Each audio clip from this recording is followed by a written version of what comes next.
ॐ ज्ञानतिमिरान्धस्य ज्ञानाञ्जनशलाकय चक्षुरुन्मिलितं येन तस्मै श्रीगुरुवे नमः।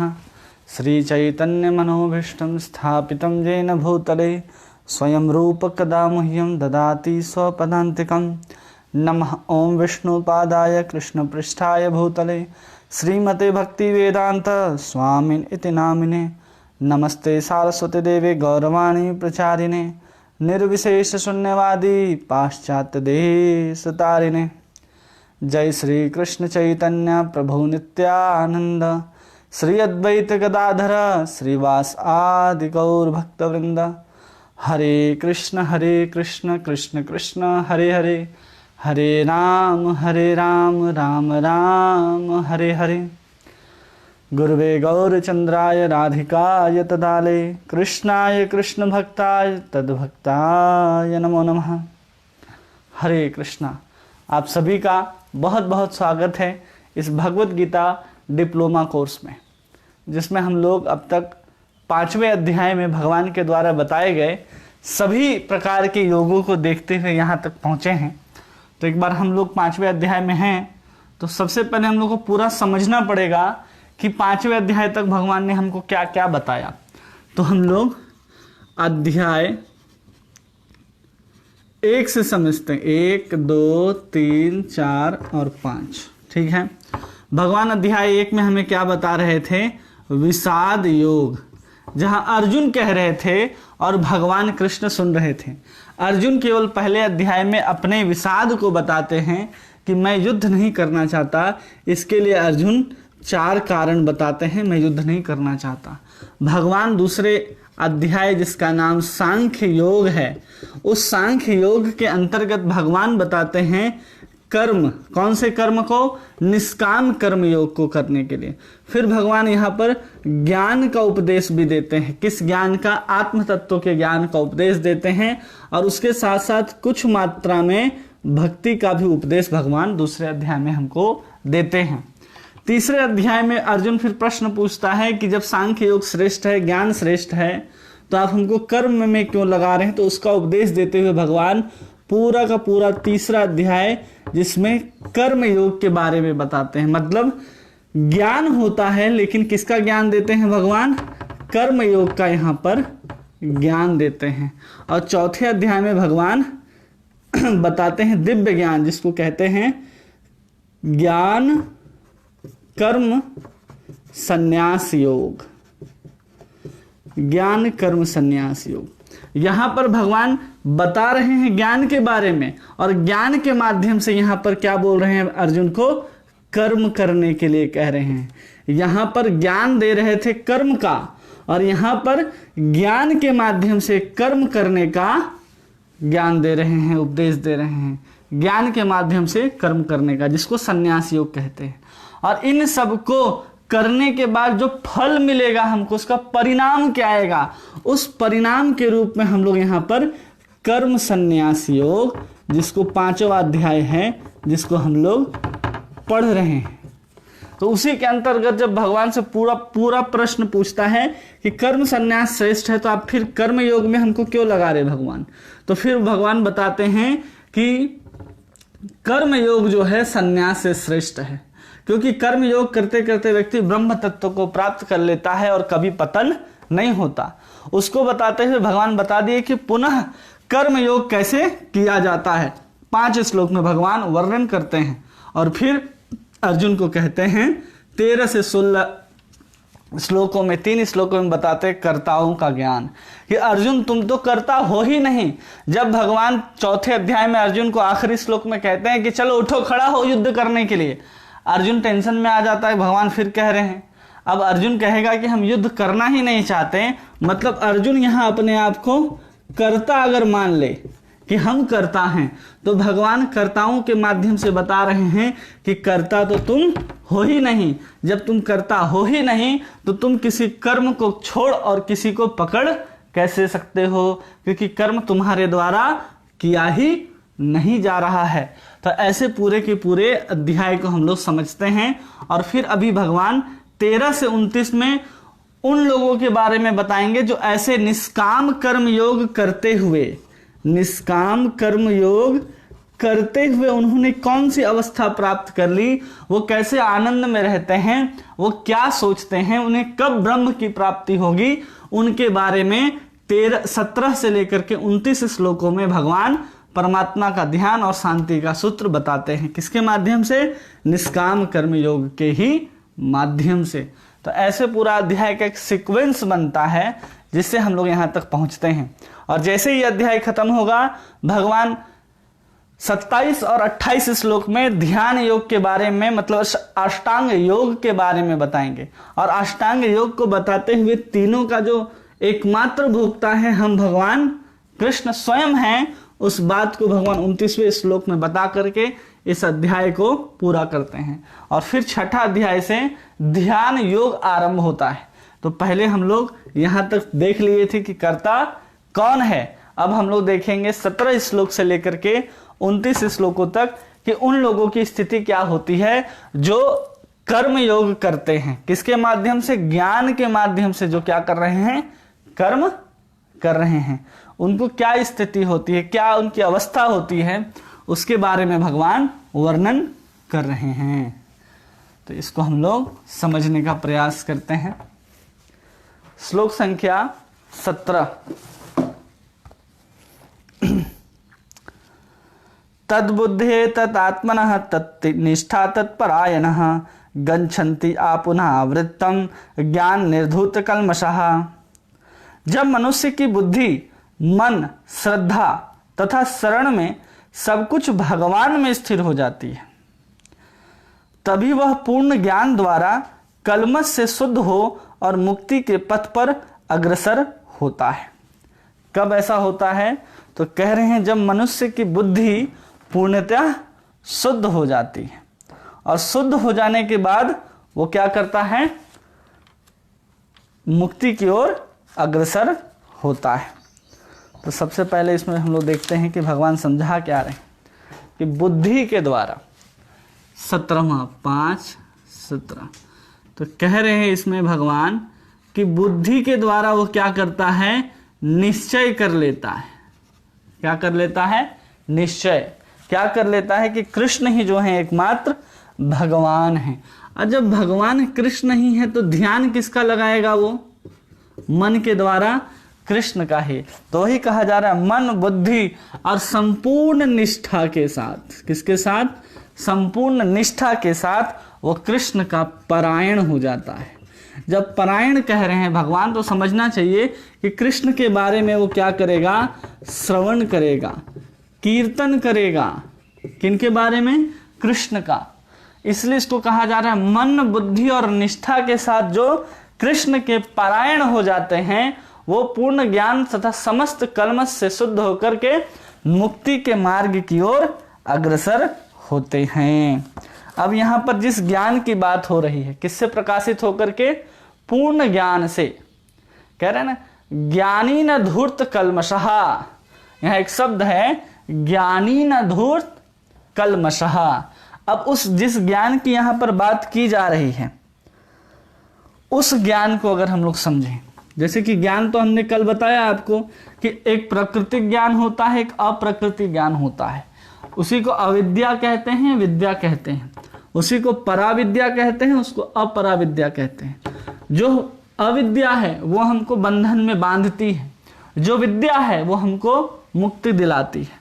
तो अब यहाँ जब ज्ञान की बात हो रही है जिसमें भगवान कह रहे हैं कि ज्ञान आवृत्तम ज्ञान कल्मषः, तो जिस ज्ञान के कल्मष से मुक्त होने की बात कही जा रही है, जिसमें क्या होता है? इस ज्ञान के द्वारा आत्म तत्व प्रकाशित होता है। आत्म तत्व प्रकाशित होता है। इसमें हम परमात्मा को प्रकाशित नहीं कर सकते हैं। जब हम इस ज्ञान की बात कर रहे हैं, किस ज्ञान की बात? निष्काम कर्म योग के द्वारा हम जिस ज्ञान को प्राप्त करेंगे वो आत्म तत्व होगा, न कि परमात्म तत्व की प्राप्ति होगी। इस बात को यहां पर कहा जा रहा है ज्ञानी न धूर्त कल्मषः। और जब हमको ज्ञान में अवस्थित हो जाते हैं, जब आत्मा का ज्ञान हो गया कि हम शरीर नहीं आत्मा हैं, तब वही व्यक्ति कर्म योग के माध्यम से स्वयं को समझ गया कि हम ये पदार्थ नहीं होकर के, ये शरीर ना होकर के अब सिर्फ और सिर्फ एक आत्मा है, तब उसमें जब ज्ञान होता है उसके बाद, आत्म तत्व का ज्ञान होने के बाद वो भक्ति का वो अनुसरण करता है। जब तक भक्ति में नहीं आएगा तब तक वो परम सत्य जो कृष्ण है या जो परमात्मा है उनके बारे में उनको कोई ज्ञान नहीं होता है। इसलिए ज्ञान में आने के बाद वैसा व्यक्ति जो एक एक करके, जिसको कभी भक्त का संग प्राप्त नहीं हुआ, वैसा व्यक्ति क्या करता है, कर्म योग के माध्यम से ज्ञान प्राप्त करता है, जिसको आत्म तत्व का ज्ञान होता है, न कि परमात्म तत्व का ज्ञान होता है। और ज्ञान करके आत्म तत्व का ज्ञान होने मात्र से वो क्या करता है, भगवान कह रहे हैं कि भक्ति की मार्ग की ओर अग्रसर होता है। और जब निष्ठा की बात कह रहे हैं तो निष्ठा को यहां पर कहा जाता है आत्मज्ञान होने पर भी, कौन सा ज्ञान हुआ यहां, ज्ञान आवृत्तन कहा गया, मतलब ज्ञान, आत्मज्ञान होने पर भी जो शुद्ध सत्व भाव से, मतलब एक होता है ना कि हम आत्मा हैं, जब हम आत्मा हैं तो हमें किसी भी परमात्मा की आवश्यकता नहीं है, हम अपने निज आनंद में, अपने निज सुख में रह सकते हैं, जब तक चाहें तब तक रह सकते हैं। लेकिन उतना होने पर भी हमको पता चल गया कि हम अब शरीर नहीं, आत्मा है, उस सात्विक भाव पर जो भगवान के प्रति घनिष्ठ निष्ठा को रखता है, उसी को भगवान कह रहे हैं परायणः, उसी को कहते हैं तन्निष्ठा। जो संस्कृत में शब्द आ रहा है ना, तन निष्ठा तत्परायणः।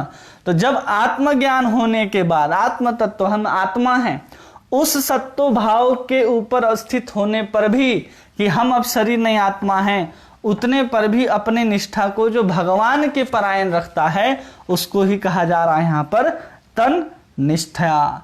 क्योंकि भक्ति के बिना कोई भगवान को या परमात्मा को समझ नहीं सकता। आप कितने भी ज्ञानी हो, लेकिन अगर आपको भगवान को समझना है तो केवल और केवल भक्ति के माध्यम से। भगवान आगे भक्त्या माम अभिजानाति नान चास्मि तत्वतः यो माम तत्वतो ज्ञात्या विशते तदंतरम।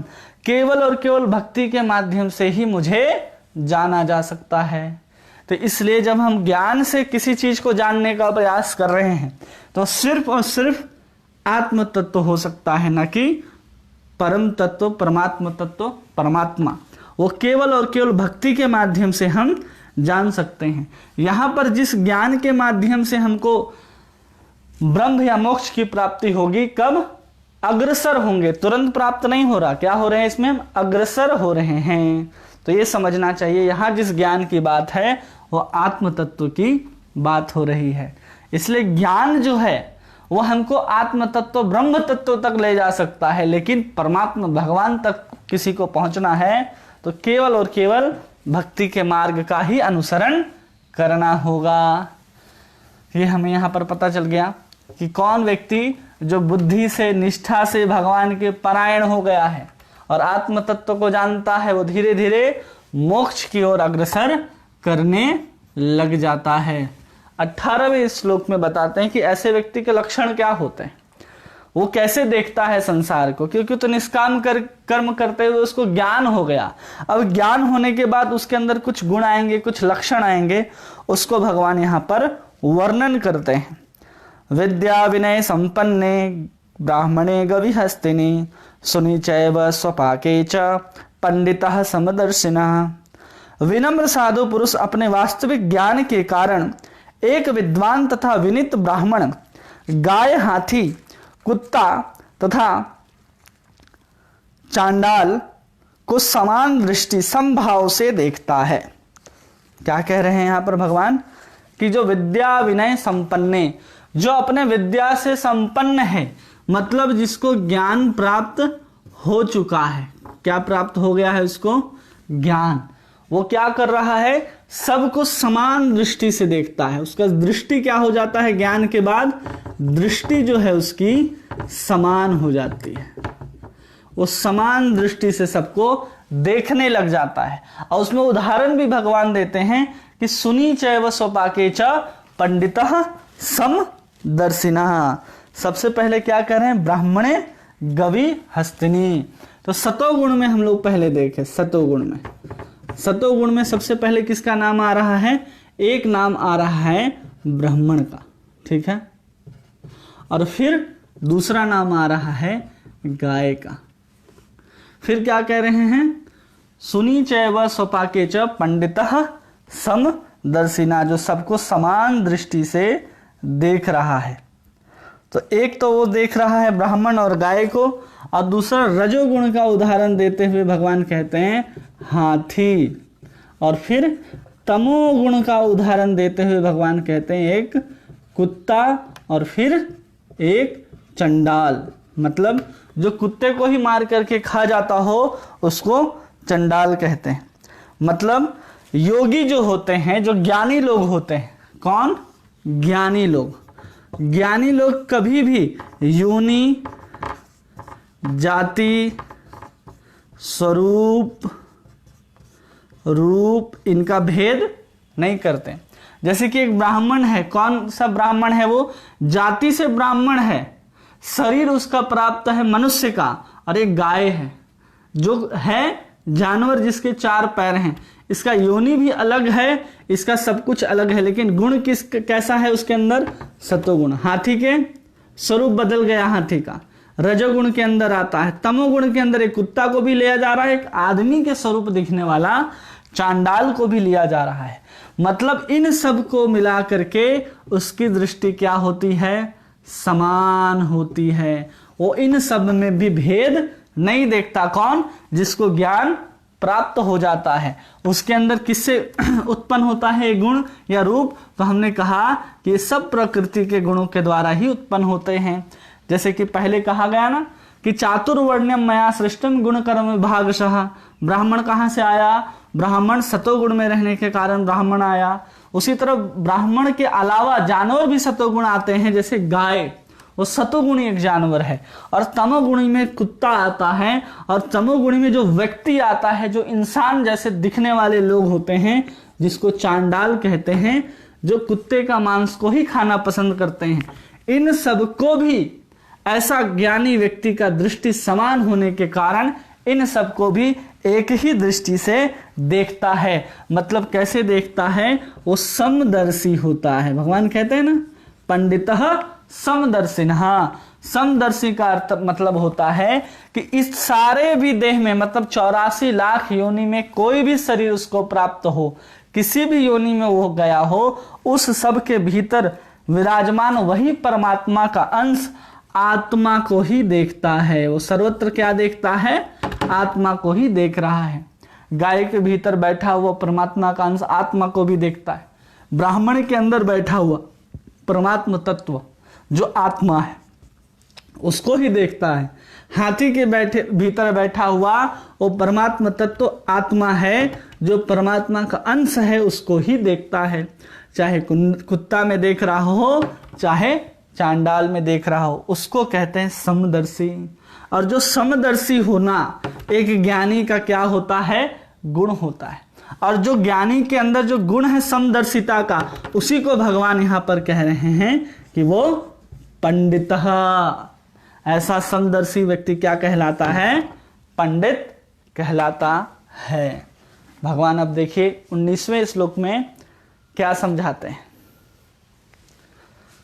इसी को भगवान आगे बताते हैं 19वें श्लोक में, जिसमें भगवान अर्जुन को ये बता रहे हैं कि देखो, जिसने निष्काम कर्म योग कर लिया अर्जुन, अब उसके पास कौन कौन से ज्ञान प्राप्त हो जाते हैं, और उस ज्ञान को प्राप्त होने के बाद उनके अंदर क्या लक्षण प्रकट होने लगते हैं। उन लक्षणों को बताते हुए भगवान 19वें श्लोक में कहते हैं, इह एव तेजित सर्ग येषां साम्ये स्थितं मनः निर्दोषम ही समं ब्रह्मा तस्मात् ब्रह्मणि ते स्थितः। जिनके मन एकत्व तथा समता में स्थित है, जिन्होंने जन्म मृत्यु के बंधनों को पहले ही जीत लिया है, वे ब्रह्म के समान निर्दोष हैं और सदा ब्रह्म में ही स्थित रहते हैं। क्या कह रहे भगवान? जिनके मन एकत्व तथा समत्व में स्थित है। एकत्व तथा समत्व में स्थित है। मन समत्व में होने का मतलब भगवान कह रहे हैं यहां पर कि समान हो, समदर्शिता हो, सम हो जिसका मन, मन एकत्व हो अथवा सम हो, जिसका मतलब होता है कि जिसका मन जो है वो बराबर हो गया हो, मतलब किसी चीज के भेद से ऊपर उठ गया है। और फिर क्या कह रहे हैं, जिसने संसार को मतलब जन्म और मृत्यु को जीत लिया हो। मृत्यु को कैसे जीत लिया, जन्म और मृत्यु को? तो वो ब्रह्म के समान निर्दोष है और ब्रह्म में स्थित है। मतलब मानसिक समता होनी चाहिए। समता कहां से आई? जो पिछले श्लोक में भगवान बताया, भगवान ने कहा अर्जुन को कि अर्जुन, जो पहले जितने प्रकार के प्रकृति के गुणों से उत्पन्न होने के कारण सबके अंदर एक स्वरूपगतः और गुणतः भेद हो जाते हैं। जैसे भगवान ने उदाहरण दिया ब्राह्मण और गाय का, हाथी का और कुत्ते का और चंडाल का, तो उन सब को देखते हुए व्यक्ति क्या हो जाता है? सम हो जाता है। और उस सम के कारण उसके अंदर कोई दोष नहीं होता, वो निर्दोष हो जाता है, किसी को बड़ा किसी को छोटा नहीं देखता। जब ऐसे समता को प्राप्त कर लेता है तो क्या हो जाता है? ब्रह्म में स्थित हो जाता है, क्योंकि उस सब में क्या देख रहा है? उसी आत्मा को देख रहा है। जब सब जगह वही आत्मा को देख रहा है, मतलब कहां? तो कह रहे हैं इस श्लोक में सर्गो ये शाम, सर्गो मतलब इस सृष्टि में, सर्गो अर्थात सर्गो मतलब सृष्टि में। कौन सी सृष्टि में? इस संसार की सृष्टि में, जो हमको इन आंखों से दिखाई देता है। इस सृष्टि में जो कुछ भी है उस सब के दृष्टि में वो क्या हो जाता है? सम। सम में क्या देखता है? परमात्मा को। तो सदा किस में स्थित है? वो ब्रह्म में स्थित होता है। इसी बात को यहाँ पर भगवान कहते हैं, तस्मात् ब्रह्मणि स्थिता। और यही फिर धीरे धीरे ऊपर उठते उठते किसी भक्त के संग के कारण वो क्या हो जाते हैं? सीधे भक्ति मार्ग को प्रवेश करते हैं और वैकुंठ जाने के अधिकारी बन जाते हैं। ये इनकी बात हो रही है जो क्या कर रहे हैं? कर्म योग, निष्काम कर्म योगी की बात चल रही है। और भगवान कहते हैं 20वें श्लोक में, ना प्रहिष्येत प्रियम प्राप्यम, ना उद्देजति प्राप्य चा प्रियम, स्थिर बुद्धि असम्मूढ़ा ब्रह्मचित्त ब्रह्मणि स्थितः। कह रहे हैं जो न प्रिय वस्तु को पाकर हर्षित होता है और न अप्रिय को पाकर विचलित होता है, जो मोह रहित है और भगवद विद्या को जानने वाला है, वह पहले से ही ब्रह्म में स्थित है। यहां पर कह रहे हैं दो चीज, कि जो प्राप्य वस्तु है उसको पाकर के वो विचलित नहीं होता। मतलब जो चीज उसको पसंद है, प्रिय वस्तु अगर उसको प्राप्त हो गया, प्रिय प्राप्त हो गया अगर उसको, ठीक है, तो हर्ष नहीं होता, वो हर्ष नहीं होता। और अप्रिय प्राप्त हो गया, अप्रिय की प्राप्ति पर वो कभी भी शोक नहीं करता, अरे हमको तो ये वस्तु नहीं चाहिए थी। गुलाब जामुन भी प्लेट में आएगा तो वही व्यक्ति उसी चाव के साथ खाएगा, और साधारण सी कोई पकवान भी मिल जाए उसके प्लेट में तो उसको भी व्यक्ति क्या करेगा? उसी चाव के साथ ग्रहण करता है। और ऐसे स्थिर बुद्धि वाला, अब यहां पर स्थिर बुद्धि कहा जा रहा है। स्थिर बुद्धि का अर्थ यहां पर प्रभुपाद जी बताते हैं जिसने आत्म तत्व को प्राप्त कर लिया। स्थिर बुद्धि अर्थात आत्म बुद्धि, आत्म बुद्धि। ऐसा व्यक्ति क्या करता है? आत्मबुद्धि में स्थिर है। आत्मबुद्धि में स्थिर होने के कारण उनको प्रिय मिले या अप्रिय मिले उससे उसको कोई फर्क नहीं पड़ता, क्योंकि वो क्या हो जाता है? ब्रह्म को जानने वाला हो जाता है, ब्रह्म वेत्ता। तो स्थिर किस में रहता है? वो ब्रह्म में स्थित होता है। ये किसका लक्षण है? ये एक स्वरूप सिद्ध व्यक्ति का लक्षण है। किसका लक्षण है? स्वरूप सिद्ध। ये स्वरूप सिद्ध जब चैतन्य चरितामृत आदि हम लोग जब ग्रंथ पढ़ेंगे तो उसमें डिटेल में समझेंगे कि स्वरूप सिद्ध का एक अर्थ तो हुआ कि अपने आप को शरीर नहीं है, आत्मा है समझना, और उस आत्म तत्व में स्थित होना, आत्मबुद्धि। तो यहां पर स्वरूप सिद्ध का बात है इस आत्मशुद्धि की, आत्मबुद्धि की, जिसको यहां पर स्थिर बुद्धि कहा जा रहा है।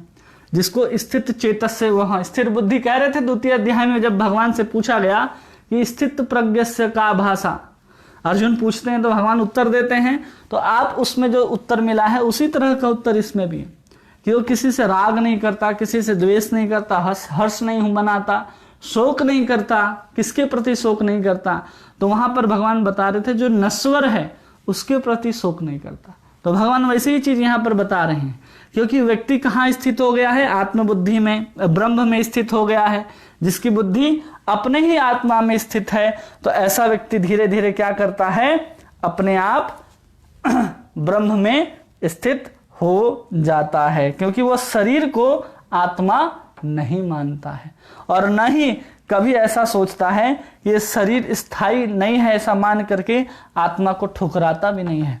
वो हमेशा किस में रहता है, आत्मबुद्धि में रहता है, जो पूर्ण रूप से अगर ब्रह्म को और ब्रह्म के साथ परमात्मा को और परमात्मा के साथ भगवान को भी अगर जान लेता है ऐसा, तो वो क्या करेगा, वो व्यक्ति धीरे धीरे भक्ति में आएगा और वो फिर भगवान के धाम जाने का अधिकारी होगा। लेकिन अभी उसको क्या प्राप्त हो जाता है, केवल और केवल ब्रह्म, ब्रह्म से आगे परमात्मा और परमात्मा से आगे भगवान, और भगवान में फिर हमको पता चलता है कि कृष्ण ही स्वयं भगवान हैं।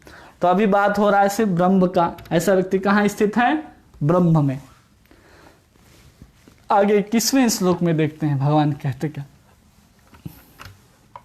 श्लोक संख्या 21।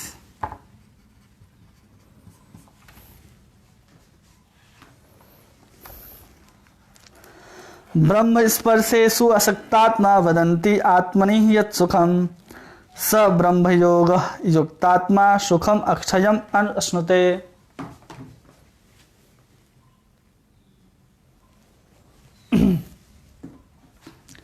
भगवान कह रहे हैं कि ऐसा मुक्त पुरुष भौतिक इंद्रिय सुख की ओर आकृष्ट नहीं होता, अपितु सदैव समाधि में रहकर अपने अंतर में आनंद का अनुभव करता है।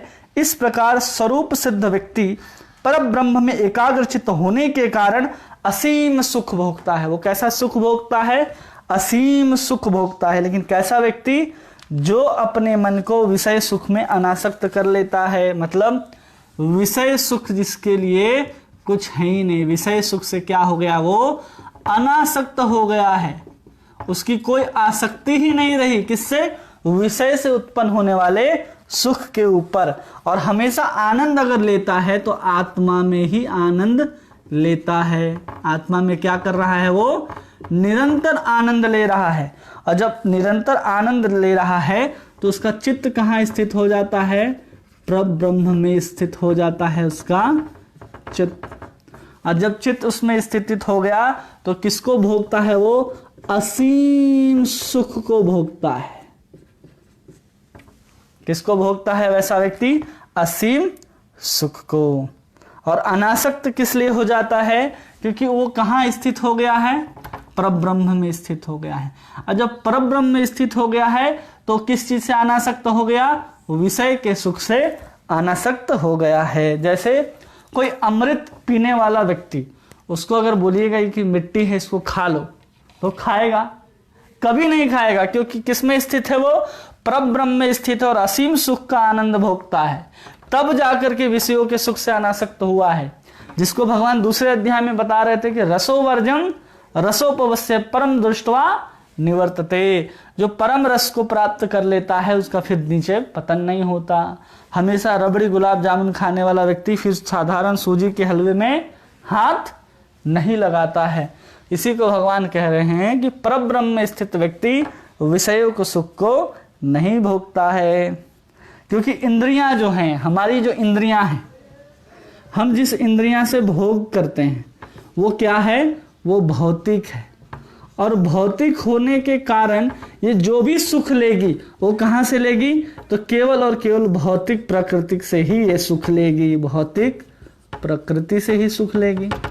इसको सुख और मिलने वाला कहीं नहीं है। क्योंकि हमारा जो इंद्रियां किससे बना है, पृथ्वी जल अग्नि वायु और आकाश से बना है। हम जिसको देख सकते हैं, हम जिसको छू सकते हैं, हम जिसको महसूस कर सकते हैं, अगर वो इस 5 महाभूतों के बाहर नहीं है, तो हम इन चीजों को देख सकते हैं, छू सकते हैं, अनुभव कर सकते हैं और समझ भी सकते हैं। लेकिन जब हम बात करते हैं इस ब्रह्म की बात करते हैं, तो इस परम ब्रह्म की प्राप्ति कब होती है? हम जब तक शरीर में रहेंगे हम इस तत्व को नहीं समझ सकते। हमको शरीर से बाहर, शरीर के भीतर भी जाएं या शरीर से बाहर की बात करें, तो आत्मा को समझना होगा कि हम शरीर नहीं आत्मा है। जब तक हम शरीर से बाहर या आत्मा को नहीं समझते हैं, तब तक हम इस परम ब्रह्म में स्थित नहीं हो सकते। जब व्यक्ति कर्म योग करता रहता है, कर्म योग करते करते वो शरीर से स्थित हो जाता है, कहाँ जाकर के? आत्मा में। और वही व्यक्ति फिर इस सुख का आनंद लेता है, तब जाकर के उसे विषय सुख से अनासक्ति हो जाती है। क्योंकि अगर भौतिक दृष्टि से देखा जाए तो काम सुख जो है इस संसार में सबसे ज्यादा आनंद देने वाला कोई सुख है। लेकिन जैसे ही व्यक्ति कृष्ण भावना भावित हो जाता है, जैसे आप देखे होंगे कि हमारे मंदिर में, हमारे संस्थाओं में जो प्रभुपाद जी ने शुरू किया इस्कॉन, उसके अंदर बहुत सारे नए नए ब्रह्मचारी जुड़ते जाते हैं जो युवा होते हैं। युवा होने के बाद भी वो गेरुआ वस्त्र धारण करके मंदिरों के अंदर उत्साहपूर्ण सेवा करते हैं। मतलब बिना काम सुख को भोगे हुए भी व्यक्ति संसार के अंदर उत्साहपूर्वक सेवा कर रहा है। इसका तात्पर्य यही है कि उसने क्या किया है, कृष्ण भगवान का जो भजन है, उनकी जो भक्ति है, कृष्ण भावनामृत होकर के वो कर सकता है। बिना कृष्ण भावना भावित हुए व्यक्ति अगर संसार के सुख को नहीं भोग रहा है तो संसार के भी किसी कार्य में प्रवृत्त नहीं हो सकता और भगवान के कार्य में तो बहुत दूर है। इसलिए व्यक्ति को कृष्ण भावना भावित होकर के व्यक्ति अगर संसार में भी परब्रह्म में स्थित होकर विषयों का सुख से अनासक्त होना चाहता है, अगर वो कृष्ण का भजन करता है तो क्या होगा, वो धीरे धीरे वो काम सुख किए बिना उत्साह पूर्वक कार्य करता रहेगा। यही आत्म साक्षात्कार की कसौटी है। कौन से साक्षात्कार? आत्म साक्षात्कार। यहां हम नहीं कह रहे कि यहां पर भगवान का साक्षात्कार हो गया, यहां बात हो रही है आत्म साक्षात्कार की। यही आत्म साक्षात्कार की कसौटी है। मतलब जीवन मुक्त व्यक्ति, जीते जी जिसने विषयों से अनासक्त हो गया, उसको क्या कहते हैं, वो कभी भी विषयों के सुख की ओर अपने आप को नहीं लगाता है। तो यही है इस श्लोक का अर्थ। आगे के श्लोक में हम लोग देखते हैं क्या समझाते हैं। क्योंकि हम जो हैं वो अपने आप को अभी भी शरीर समझे हुए हैं और शरीर को समझे हुए हैं, और शरीर को समझते हुए भी हम अपने आप को जो कर्म है उसको कैसे करना है वो भगवान बता दिए। अगर आपको बहुत ज्ञान हो जाए कि हम शरीर नहीं आत्मा है, शरीर नहीं आत्मा है, अहम ब्रह्मास्मि का माला लेकर के जपते रहे, फिर भी हम आत्मा हैं, इस तत्व का अनुभव करना वो केवल और केवल भगवान कह रहे हैं कि कर्मयोग से आ सकता है। अगर हम कर्मयोग करते हैं तो, नहीं तो हमारा बहुत सरल साधन है, केवल और केवल हम भगवान का नाम लेंगे और हम शरीर नहीं है, आत्मा है, हम उस ब्रह्मभूत अवस्था तक केवल और केवल नाम की कृपा से, भक्ति की कृपा से और भक्तों की कृपा से अनुभव कर सकते हैं। क्योंकि हम देख रहे हैं कि कर्म योग की जितनी जटिलताएं हैं, जितने स्तर हैं, वो कलयुग के लोगों में मिलना बहुत मुश्किल है। ऐसे बहुत कम महापुरुष होते हैं। इसलिए बहुत ज्यादा इस श्लोक में भगवान इधर महाबाहो शब्द का इस्तेमाल कर रहे हैं। जहां पर देखो वहां पर भगवान कह रहे महाबाहो, मतलब वही कर सकता है जिसके अंदर संकल्प शक्ति है, जिसके अंदर दृढ़ता है, वही इन कार्यों को कर सकता है। फलों से अनासक्ति, विषयों से अनासक्ति आसान काम नहीं है। उस कैसा काम है तो बता रहे, जो आत्म साक्षात्कार कर लिया हो निष्काम कर्म योग करते हुए, तो उनका लक्षण यहाँ पर भगवान बता रहे हैं। और उस तात्पर्य में यमुनाचार्य जी लिखते हैं, यद विधि मम चेतः कृष्ण पादारविंदे नव नव रसमाद्युतम रंतुमासित तद विधिवत नारी संग में समर्यमाने भवति मुख विकारा सुष्टि निष्ठिवनम च। कह रहे कि जब जब मैं दिव्य प्रेमा भक्ति में लगकर उनमें नित्य नवीन आनंद का अनुभव करने लगा हूं, कृष्ण के प्रेमा भक्ति में लगकर जब से मैं काम सुख के बारे में सोचता हूं तो उस पर थूकता हूं और मेरे होंठ अरुचि में सिमट जाते हैं। ये किसके लक्षण हैं? जो आत्म साक्षात्कार कर लिया हो, जो ब्रह्म सुख का आनंद लेता हो, या जो कृष्ण का भक्त हो, वो भी क्या करता है, इन इंद्रियों के सुख की ओर आकर्षित नहीं होता है। इसी को भगवान आगे कह रहे हैं, क्या कहते हैं? ये ही स्पर्श संजा भोगा दुख यो न एवत आद्यवंत कौन्तेय न ते सूरम ते बुधा। बुद्धिमान मनुष्य दुख के कारणों से भाग नहीं लेता जो भौतिक इंद्रियों के संसर्ग से उत्पन्न होती है। हे कुंती पुत्र, ऐसे भोगों का आदि तथा अंत होता है, अतः चतुर व्यक्ति उनमें आनंद नहीं लेता। सबसे पहले भगवान क्या कह रहे हैं? ये ही स्पर्श संजा भोगा, मतलब जो इंद्रियों के संसर्ग से उत्पन्न होता है। किसके संसर्ग से? इंद्रियों के संसर्ग से उत्पन्न होता है। क्या उत्पन्न होता है? सुख। और कैसा सुख उत्पन्न होता है? विषय सुख उत्पन्न होता है, जिसका आदि है, मतलब जिसका शुरुआत है और जिसका अंत है। और इसका कारण क्या होता है? अंत में दुख ही प्राप्त होता है।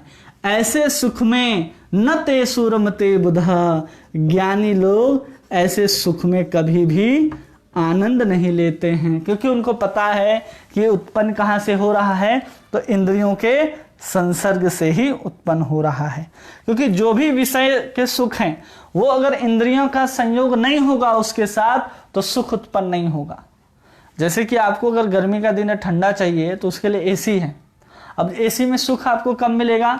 जब एसी से निकलने वाली जो ठंडी ठंडी हवा है वो आपके त्वचा को स्पर्श नहीं करेगी, तब तक आपको आनंद नहीं आएगा। तो इसी को कहा जा रहा है यहाँ पर इंद्रियों से उत्पन्न होने वाले सुख। और ये निश्चय दुख के कारण होते हैं। किसके कारण होते हैं?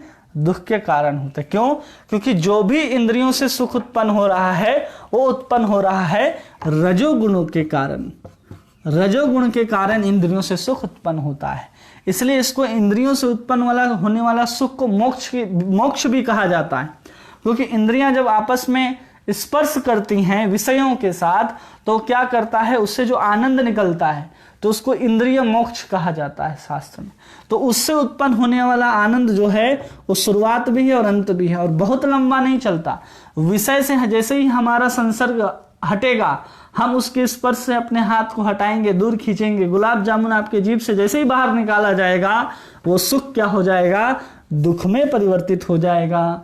मतलब इसका शुरुआत भी है, उसका अंत भी है। और ज्ञानी लोग जब आनंद ले ही रहे हैं आप आत्मा में निरंतर, तो ऐसे सुख में आनंद क्यों लेंगे? तो ऐसे व्यक्ति क्या करते हैं? इसमें अनुरक्त नहीं होते हैं। क्योंकि जो भव रोग है हमारा, उस भव रोग का सबसे बड़ा कारण है इंद्रिय सुख। हम लोग इंद्रिय सुख लेने के लिए ही इस संसार में अलग अलग कारणों से अलग अलग खोज किए जा रहे हैं। किसके लिए? क्या बढ़ा रहे हैं हम लोग? सिर्फ और सिर्फ उसमें हम लोग इंद्रियों को सुख देने का प्रयास कर रहे हैं। और यही इंद्रिय सुख क्या है? हमको भव रोग में डाला हुआ है। हम इसलिए भवसागर में फंसे हुए हैं।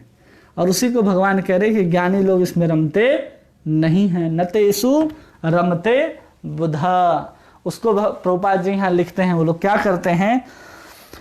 रमन्ते योगिनो अनन्ते सत्यानंदे चितात्मनि इति रामपादे नाशो परम ब्रह्मा विद्यते। योगी जन परम सत्य में रमण करते हैं। किस में रमण करते हैं? परम सत्य में। और अनंत दिव्य सुख प्राप्त करते हैं। जब हम परम ब्रह्म का आनंद ले रहे हैं, तो हम विषयों को सुख का आनंद क्यों लेंगे? और इसलिए परम सत्य को भी राम कहा जाता है। क्या कहा जाता है परम सत्य को? राम।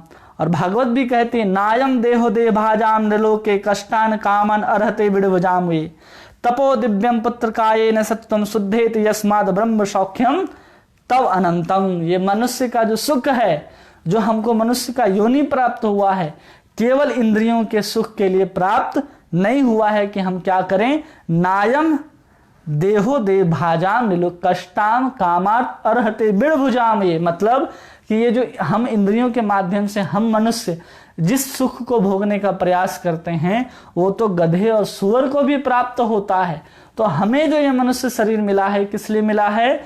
केवल और केवल तपो दिव्य, हम उस दिव्य तपस्या करें, उस तपस्या के माध्यम से हमें क्या प्राप्त हो जाएंगे, उस शुद्ध सत्यम ब्रह्म सौख्यम, हम उस ब्रह्म को प्राप्त कर लेंगे। इसलिए हमें ये मनुष्य का शरीर प्राप्त हुआ है, क्योंकि इंद्रिय सुख में हम फंसे रहेंगे तो हम हमेशा फंसे ही रह जाएंगे। इसको प्रभुपाद जी तात्पर्य में समझाते हैं। इसलिए हमें इंद्रिय सुख के ऊपर विश्वास या उनके ऊपर रमना नहीं चाहिए, उसमें आनंद नहीं लेना चाहिए। रमते का मतलब होता है आनंद, जो विषयों के सुख के ऊपर आनंद नहीं लेते, लेकिन विषयों को, इंद्रियों को विषयों के ऊपर जाने देते हैं।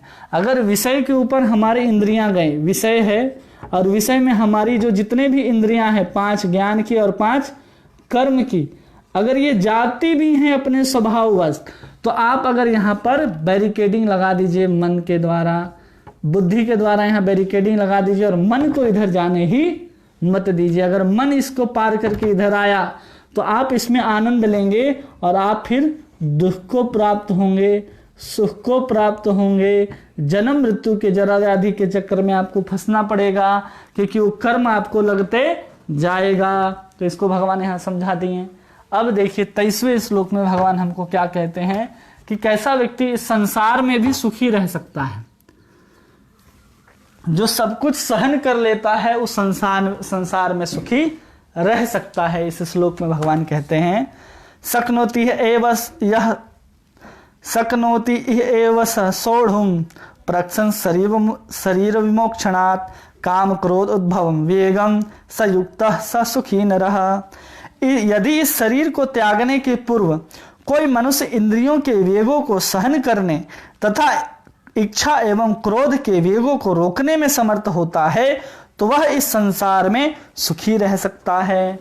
भगवान कह रहे हैं कि इस जन्म में या अगर हमको इसी जन्म में मरने के पूर्व, जब तक ये हमारा शरीर हमको मिला है तब तक हमको क्या करना है, अपने इंद्रियों से जो उत्पन्न हो रही जो वेग है उस वेग को क्या करना है, हमको सहन करना है। किसके वेग को? इंद्रियों के वेग को सहन करना है। काम और क्रोध जो है उसको सहन करना है। अगर हम इसको सहन कर लेते हैं तो भगवान क्या कह रहे हैं कि वो व्यक्ति क्या है, इस संसार में सबसे सुखी व्यक्ति है। कब? इसी जन्म में, मतलब हमारा शरीर जो है वो पूरा होने से पहले, पूरा होने से पूर्व। अगर ऐसा नहीं होता है तो हम क्या करेंगे, फिर अगले जन्म में आएंगे और वही काम क्रोध के कारण हम पुनः उसी इंद्रिय भोग में जाएंगे, जिसको भगवान ने पहले श्लोक में बताया, यो ही स्पर्श संजाब होगा दुख योन एवतः।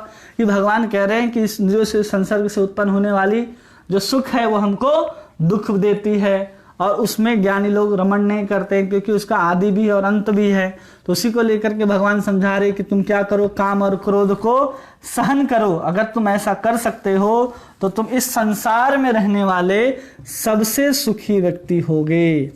भगवान कह रहे हैं, इसमें सीधा सा कह रहे हैं भगवान इसमें कि जिसको सहना आ गया, जिसको सहना आ गया उसको रहना आ गया, जिसको सहना आ गया उसको रहना आ गया। यही भगवान इस श्लोक में समझा रहे हैं। और यही रूप गोस्वामी उपदेशामृत में कहते हैं, वाचो वेगम मनसा क्रोध वेगम जिह्वा वेगम उदरूपस्थ वेगम एतान वेगान जो विषहेत धीरा सो पृथ्वी अपि समस्यात। कि वो क्या कर सकता है, जो अपने 6 वेगों को रोकता है। कौन से रोग हैं?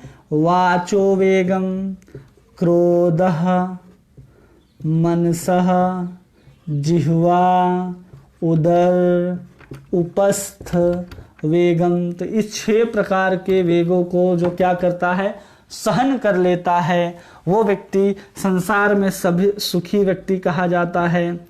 और इसी को रूप गोस्वामी कहते हैं, वो व्यक्ति पूरे संसार में किसी को भी अपना शिष्य बना सकता है। अब यहाँ पर जो काम और क्रोध है उसको यहाँ पर समझना होगा। जो विषय का सुख होता है उसके अनुकृत या उसके अनुकूल विषयों की प्राप्ति जो हमको चाहिए, जो विषय हमको चाहिए, हर व्यक्ति को अपने इंद्रियों के हिसाब से अलग अलग सुख चाहिए होता है। वो संसार में जिस तरह का सुख लेता है उस विषय, उस प्रकार के सुख, उस प्रकार की विषय के प्राप्ति के प्रति जो उसका अनुराग होगा, जो अनुरक्ति होगी, जो अभिलाषा होगी, उसको कहा जाता है तृष्णा। क्या कहा जाता है उसको? तृष्णा।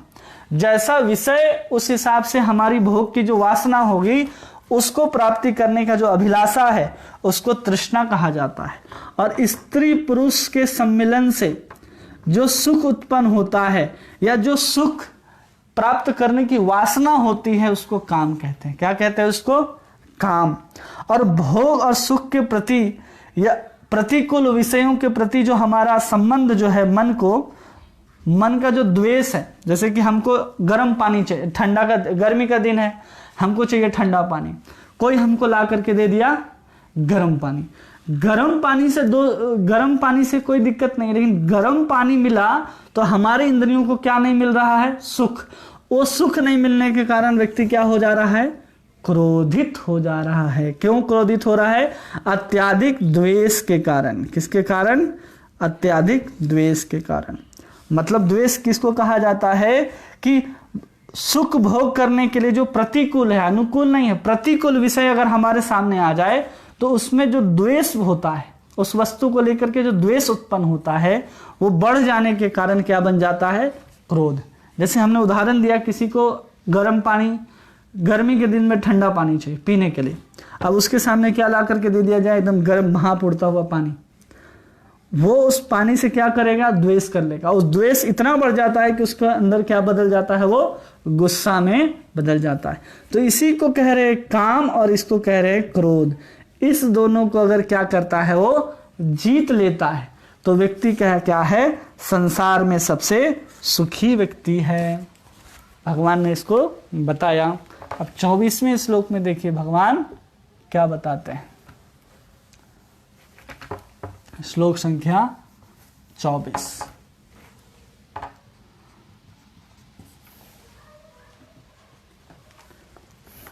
यो अन्ते सुखो अंतरात्मस्थित आंतर ज्योतिरेव यः स योगी ब्रह्म निर्वाणम ब्रह्मभूतो अधिगच्छति। जो अंतःकरण में सुख का अनुभव करता है, जो कर्मठ है और अंतःकरण में ही रमण करता है, जिसका लक्ष्य अंतर्मुखी होता है, वह सचमुच पूर्ण योगी है। वह परब्रह्म में मुक्ति पाता है, अंततो गत्वा ब्रह्म को प्राप्त कर लेता है। तो कहाँ सुख ले रहा है ऐसा व्यक्ति? तो आत्मा में सुखी होता है। कहाँ सुखी हो रहा है? आत्मा में सुखी हो रहा है। रमण कहाँ कर रहा है? आत्मा में ही रमण करता है। और उसके बाद क्या करता है? आत्मदृष्टि से ही युक्त रहता है। उसका दृष्टि कैसा रहता है? हर किसी को आत्मवत ही देखता है। और ऐसा व्यक्ति कहाँ स्थित हो जाता है? अंत में ब्रह्म में स्थित हो जाता है। अब ब्रह्म में स्थित होने के कारण वो प्राप्त किसको कर लेता है? तो ब्रह्मानंद को प्राप्त कर लेता है। भगवान ऐसा कह रहे हैं इस श्लोक के माध्यम से। क्यों? क्योंकि रमण किसमें कर रहा है? सुखी किसमें हो रहा है? वो आत्मा में ही। क्योंकि जो संसार से अतीत है, अब ये सब इतना सारा चीज कहा जा रहा है, तो ये सब किसके लिए कहा जा रहा है? जिसने आत्मज्ञान को प्राप्त कर लिया, मतलब वो संसार से ऊपर उठ चुका है, संसार से अतीत हो गया है। अब संसार से अतीत व्यक्ति विषयों के सुख के ऊपर तो आसक्त नहीं होगा, कभी भी वो विषय के सुख को नहीं चाहेगा। वो अगर किसी सुख को चाहेगा तो सुख क्या होगा? ब्रह्म का ही सुख होगा। जब वो ब्रह्म में स्थित होगा, वो ब्रह्म का अनुभव करेगा। वैसा व्यक्ति क्या करेगा? ब्रह्म का अनुभव। तो उसको सुख किसका मिलेगा? ब्रह्मानंद का सुख मिलेगा, क्योंकि संसार से अतीत हो चुका है। जड़ीय वस्तु जो है वो क्लेश के निर्वाण का ब्रह्म निर्वाण कहते हैं। प्रभुपाद जी समझाते हैं कि जो जड़ीय है, जो भी जड़ वस्तु है, उस जड़ वस्तु का जो क्लेश है वो अगर समाप्त हो गया और उसके बाद जो सुख का हम लोग शुरुआत करते हैं, उसको ब्रह्म निर्वाण कहते हैं। मतलब हम लोग जड़ का जो आनंद है उसको लेना खत्म कर दिए। अब जड़ का आनंद नहीं ले रहा व्यक्ति, तो या तो आत्मा का आनंद लेगा या तो ब्रह्म का आनंद लेगा। कब लेगा? जब वो आत्मा में स्थित है तो आनंद किसका लेगा? ब्रह्म का, क्योंकि उसके लिए संसार क्या हो गया? अब एक अतीत हो गया, बीता हुआ समय के जैसा हो गया, तो वैसा व्यक्ति कभी भी इसमें आनंद नहीं लेता है। अब आगे 25वें श्लोक में भगवान बता रहे हैं उसके बहुत सारे लक्षण और गुणों को बताते हैं। ये सब लक्षण उसके हैं जिसने निष्काम कर्म योग करके चित्त शुद्धि के माध्यम से आत्म साक्षात्कार किया हो, ना कि परमात्मा साक्षात्कार। क्या किया हो? आत्म साक्षात्कार कर लिया हो। 25वें श्लोक में भगवान कहते हैं लभन्ते ब्रह्म निर्वाण मृषये क्षीण कल्मषः छिन्न द्वैधा यतात्मनः सर्वभूत हिते रतः। जो लोग संशय से उत्पन्न होने वाले द्वैत से परे हैं, जिनके मन आत्म साक्षात्कार में रत हैं, जो समस्त जीवों के कल्याण कार्य करने में सदैव व्यस्त रहते हैं और जो समस्त पापों से रहित हैं, वे ब्रह्म निर्वाण मुक्ति को प्राप्त होते हैं। क्या कह रहे हैं? लभन्ते, क्या कह रहे? लभन्ते ब्रह्म निर्वाणम। श्लोक संख्या, तो किसको कह रहे हैं? सबसे पहले कह रहे हैं वो व्यक्ति क्या है? निष्पाप है। निष्पाप होने के साथ क्या है? निसंशय है, उसके अंदर कोई संशय नहीं है। उसके बाद क्या है? वो संयत है, उसकी इंद्रियां क्या है? अपने वश में है और सभी प्राणियों के हित में चाहता है, सभी प्राणियों का हित चाहता है। सर्वभूत हिते रतः। वैसा व्यक्ति क्या है? ब्रह्म निर्वाण को प्राप्त कर लेता है। तो जिसकी इंद्रियां संयमित हैं, मतलब संशय नहीं है, मतलब किसके ऊपर संशय नहीं है कि ये संसार हमको सुख देगा, नहीं देगा, उसके ऊपर संशय नहीं है। वो कभी नहीं लगता वैसे व्यक्ति को कि आज नहीं तो कल हमको ये व्यक्ति सुख देगा, ये वस्तु सुख देगी, या संसार से हमको सुख कभी प्राप्त होने वाला है। वो एकदम निश्चिंत होता है कि हमको मिलने वाला नहीं है। वो निष्पाप होता है, क्योंकि ज्ञान जैसे ही व्यक्ति को प्राप्त हो जाता है तो ज्ञान क्या किया? इसके सब पाप को क्या कर दिया? वो समाप्त कर दिया। तो पाप यहाँ पर बचा ही नहीं। संशय उसको है ही नहीं, संसार हमको सुख देने वाला है। संयत है। जब ज्ञानी व्यक्ति के पास क्या हो जाता है? इंद्र संयम हो जाते हैं। क्यों? क्योंकि ज्ञान होने के बाद उसकी चित्त शुद्धि हो जाती है। बताया था हमने कि जैसे जैसे चित्त शुद्ध होगा उसकी इंद्रियां उसके संयम में होती चली जाएंगी और वो सभी प्राणियों के हित के बारे में सोचता है। अगर ऐसा व्यक्ति करता है तो समझना चाहिए कि वो ब्रह्म निर्वाण को प्राप्त कर लेगा। और प्रभुपाद जी तात्पर्य में लिखते हैं निसंशय मतलब कृष्ण ही भगवान हैं। कृष्ण कौन है? भगवान हैं। इसके प्रति उसका कोई भी संशय नहीं रहता है। और शरीर और मन से उत्पन्न हो जो सुख है, जो शरीर है और मन से जो सुख उत्पन्न होता है, उसमें व्यक्ति क्या करता है? संतोष अगर कर लेता है तो उसको प्रभुपाद जी संयत बताते हैं। और सभी प्राणियों का हित, तो कहते हैं प्रभुपाद जी जो कृष्ण भावना भावित है, जो कृष्ण भावना भावित है, वही व्यक्ति क्या कर सकता है? सभी प्राणियों का हित कर सकता है। अन्यथा कोई भी साधारण व्यक्ति सभी प्राणियों का हित नहीं कर सकता। क्योंकि जब हम कृष्ण के बारे में किसी को बताते हैं तो कृष्ण का ज्ञान जो है, चाहे वो भगवत गीता हो, चाहे भगवान से निकले हुए जो श्वास के रूप में जो 4 वेद, 18 पुराण, 108 उपनिषद जितने भी हैं, सब एक एक व्यक्ति को अपनी ओर खींचने का ताकत रखता है। बस कृष्ण भावना भावित व्यक्ति ही उस सभी शास्त्रों को उस व्यक्ति के अनुसार, उसके जीवन में क्या प्रैक्टिकल एप्लीकेबल है, उसके जीवन में क्या संभव है कि वो कर सकता है, उसके अनुसार उसको ज्ञान दे करके वो धीरे धीरे उसको कृष्ण भावना भावित के मार्ग में लगाता है। अगर हम कर्म योग की ही बात करें, जो आध्यात्मिक जीवन का प्रथम सोपान कहा जाता है, जिसमें हम अपने कर्म को भगवान की ओर समर्पित करते हैं, अपने कर्म के फलों को किसको दे रहे हैं? भगवान को। तो हम यहाँ कहीं ना कहीं भगवान से जुड़े हुए हैं और कर्म करने का अधिकार सबका है। हम लोग दूसरे अध्याय से अब तक केवल और केवल कर्म कर्म कर्म कर्म ही देखते आए हैं। तो समझना चाहिए कर्म तो हर व्यक्ति संसार में कर रहा है, उसको क्या करना है? थोड़ा सा दिशा देना है। उससे क्या होगा? व्यक्ति धीरे धीरे उस आध्यात्मिक सीढ़ी के स्तर पर आ जाएगा और तुरंत उस सीढ़ी पर चढ़ जाएगा। वो इधर उधर जा रहा है, उसको सीढ़ी ही नहीं मिल रहा है। हर किसी को लिफ्ट मिल जाए ये जरूरी तो नहीं है, लेकिन हर किसी को सीढ़ी मिल जाए तो जरूरी है। क्योंकि हर व्यक्ति कहीं ना कहीं आनंद की खोज में है, लेकिन भगवान कह रहे विषय में आनंद नहीं लेता उसको परम आनंद मिल जाता है। विषय में आनंद नहीं है क्योंकि दुख है उसमें, सब कुछ भगवान बताते हैं। तो एक कृष्ण भावना भावित व्यक्ति जो भगवान के बातों को ठीक से समझता है, वही व्यक्ति सभी प्राणियों का हित कर सकता है। अगर व्यक्ति कुछ नहीं कर सकता तो उसको तो कह सकते हैं ना कि आप क्या करो, कुछ नहीं कर सकते तो हरे कृष्ण का नाम लो, हरे कृष्ण महामंत्र का जप करो, भगवान को भोग लगा करके खाओ। जो कुछ भी खाते हो उसको क्या करो, भोग लगा करके खाओ। इससे तुम्हारा पाप धीरे धीरे मिटते जाएगा, निष्पाप हो जाओगे, चित्त शुद्धि हो जाएगी, अपने आप ज्ञान होगा, अपने आप तुम इस चीजों से ऊपर उठोगे। बस उसको लगाना है, एक दिशा देना है। वो कौन कर सकता है? प्रभुपाद जी लिखते हैं कि एक कृष्ण भावना भावित व्यक्ति ही इस चीज को कर सकता है और इसमें कर सकता है। आगे हम लोग 26वें श्लोक में देखते हैं भगवान क्या बताते हैं। श्लोक संख्या 26, जिसमें वो कैसे है ब्रह्म से वो पर ब्रह्म तक पहुंचता है, इसके बारे में भगवान कहते हैं। और इस श्लोक में लभंते कहा गया, मतलब कोई भी व्यक्ति प्राप्त कर सकता है और बहुत लोगों ने प्राप्त किया और कर रहे हैं। लभंते इसलिए कहा गया इसको लभंते सर्वभूत हिते। श्लोक संख्या 26, काम क्रोध विमुक्ता नाम यति नाम यत चेतसाम अभितो ब्रह्म निर्वाणम वर्तते विदितात्मनाम।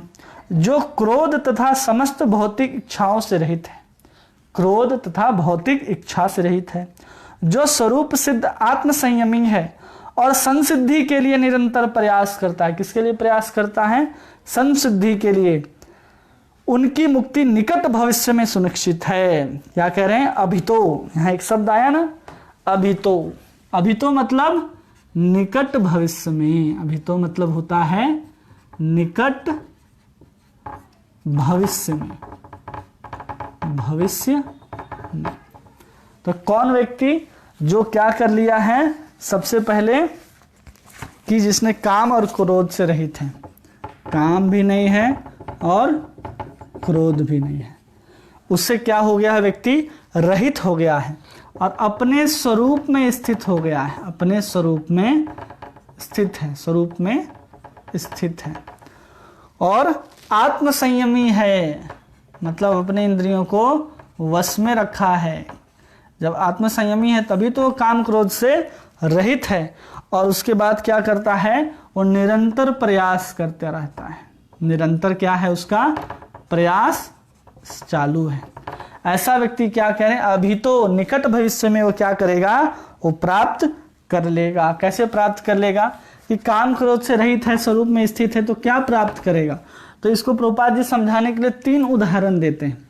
एक उदाहरण देते हैं मछली का, दूसरा उदाहरण देते हैं कछुए का, कछुआ, और तीसरा उदाहरण देते हैं पक्षी का। अब इन सब में आप देखेंगे तो मछली अपने अंडों का पालन कैसे करती है? केवल और केवल दृष्टि मात्र से। क्या करती है? वो दृष्टि मात्र से अपने बच्चों को पाल लेती है। कछुआ अंडा कहाँ देता है? तो समुद्र के किनारे तट में देता है। वो समुद्र के भीतर कभी भी अंडा नहीं देता, लेकिन स्वयं भ्रमण करता है समुद्र के भीतर और केवल वो अंडों का चिंतन करता है। और ये पक्षी क्या करती है? स्पर्श करती है। इन 3 चीजों के माध्यम से वो अपने बच्चों को पालन करती है, मछली, कछुआ और पक्षी। जब इन तीनों के माध्यम से व्यक्ति पालन करता है तो जो भगवत भक्त होता है वो क्या करता है? निरंतर भगवान का ही चिंतन करता रहता है। क्या कर रहा है? वो प्रयास कर रहा है। किसका? चिंतन कर रहा है। किसका? भगवान का। जब भगवान कृष्ण का वो क्या करता है? निरंतर चिंतन करता रहता है। तो जैसे ये लोग मछली को पाल लेती है मछली, कछुआ अपने बच्चे को चिंतन से और पक्षी केवल स्पर्श मात्र से, वैसे ही इस संसार में इन तीनों का उदाहरण हमारे पास है।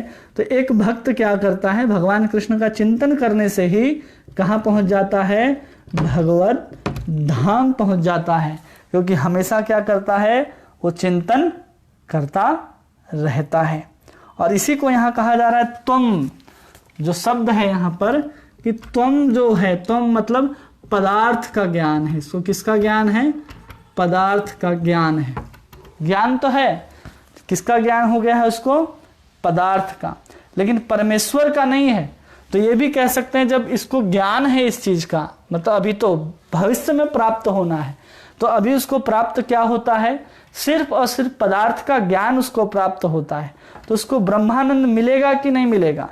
तो कहते हैं उसी के उत्तर में कि अगर वो काम और क्रोध से रहित है तो उसको भगवान कह रहे अभी तो निकट भविष्य में मिलेगा, पाने में कोई देर नहीं है। कैसे? जैसे इन तीनों का उदाहरण दे करके प्रभुपाद जी हमको समझाते हैं, क्योंकि हमेशा वो प्रयास में लगा हुआ है। हमको भी अगर प्रयास करना है तो हमको भी अपने आप को शरीर नहीं आत्मा समझना है। शरीर नहीं आत्मा। आत्म संयम मतलब अपने मन को कंट्रोल और अपने इंद्रियों को बस में रखना है और निरंतर इन लोगों जैसा प्रयास करना है। तो हम यहाँ से चिंतन के माध्यम से, दृष्टि के माध्यम से, मछली का दृष्टि मतलब हम भगवान का दर्शन करते हैं, भगवान के बारे में सोचते हैं, भगवान की सेवा करते हैं, ये तीनों क्रियाएं इसमें आ गई। उसके माध्यम से हम क्या कर सकते हैं? आराम से भगवत धाम जा सकते हैं। और ऐसा निष्काम कर्म योगी प्रयास किसका करता है? निष्काम कर्म करने का प्रयास करता है। तो धीरे धीरे क्या होगा? तो हम पदार्थ का ज्ञान होगा, पदार्थ का ज्ञान होने के बाद आत्मा का ज्ञान होगा, फिर जाकर के उसको ब्रह्म का ज्ञान होगा, तब जाकर के धीरे धीरे क्या कर जाएगा? ब्रह्म निर्वाण पद को प्राप्त हो जाएगा। भविष्य में मुक्ति सुनिश्चित है। उसको प्रभुपाद जी यहाँ पर कहते हैं, यत पाद पंकज पलाश विलास भक्त्या कर्माशयम ग्रथित मुद ग्रथयन्ति संता तद्वन रक्ति मतयो यतोपि रुद्धा स्रोतो गण स्मरणम भजम वासुदेवम। जो भक्ति पूर्वक भगवान वासुदेव की पूजा करने का प्रयास तो करो, बड़े से बड़े साधु भी इंद्रियों के वेग से उतनी कुशलता को रोक पाने में समर्थ नहीं हो पाते जितना कि वो सकाम कर्मों को तीव्र इच्छा से समूल नष्ट करके भगवान के चरण कमलों की सेवा करके दिव्य आनंद में लीन रहते हैं। मतलब जो भी इंद्रियों को अगर हम वश में करने का प्रयास करें, बड़े बड़े साधु लोग क्या करते हैं? इंद्रियों को वश में करने का प्रयास करते हैं, लेकिन वो वश में इंद्रियों को कर नहीं पाते। क्यों नहीं कर पाते? हम लोगों ने दूसरे अध्याय तीसरे अध्याय में ठीक से समझा है। और भगवान कह रहे उस सकाम कर्मों की तीव्र इच्छा के समूल को नष्ट करके क्या करते हैं? सकाम कर्म की मूल इच्छा को, मतलब उसमें जो फल की इच्छा है उसको केवल समाप्त करते हैं और भगवान को समर्पित करते जाते हैं और धीरे धीरे वो पूर्ण आनंद में निमग्न हो जाते हैं। केवल भगवान को कर्म फल समर्पित करते करते हम धीरे धीरे कर्म योगी से कब भक्ति योगी बन जाएंगे, इसमें कोई संशय नहीं है। मतलब अगर हम इसको पूरा ठीक से समझे तो हमको इस समझ में आना चाहिए कि हम कर्म कांड से कैसे कर्म योगी बनते हैं, कर्म योगी से हम कैसे कैसे निष्काम कर्म योगी बनते हैं, निष्काम कर्म योगी से हम कैसे ज्ञानी के स्तर पर आते हैं, ज्ञानी के स्तर से हम कैसे योगी बनते हैं। ये सब कुछ अभी जैसे ही समाप्त होगा तो हम उसको एक बार बता देंगे, जिससे आपको इसको समझने में पूरी तरह से आसानी हो जाएगी। और यही भगवान कहते हैं कर्म के फलों को भोगने की इच्छा जितनी बलवती होती है, ऋषियों मुनियों तक कठोर परिश्रम के बावजूद इच्छाओं को वश में करना कठिन होता है। किसके कारण? कि हम जो कर्म करते हैं उस कर्म को के फल को भोगने की इच्छा हमारे अंदर क्या हो जाती है? बहुत ज्यादा। अगर हमारे अंदर कर्म के फलों को भोगने की इच्छा बहुत ज्यादा हो जाएगी तो हम कभी भी अपने इंद्रियों को अपने वश में नहीं कर सकते। अगर हम अपने इंद्रियों को वश में करना चाहते हैं तो हमको क्या करना होगा कि हमको फल भोगना नहीं है, फल भोगने की इच्छा होगी। हम चाहते हैं कि हमको फल मिले, तो हम अपने इंद्रियों को वश में कैसे करेंगे? हम अपने इंद्रियों को वश में कर ही नहीं सकते। यही चीज को यहाँ पर बता रहे हैं।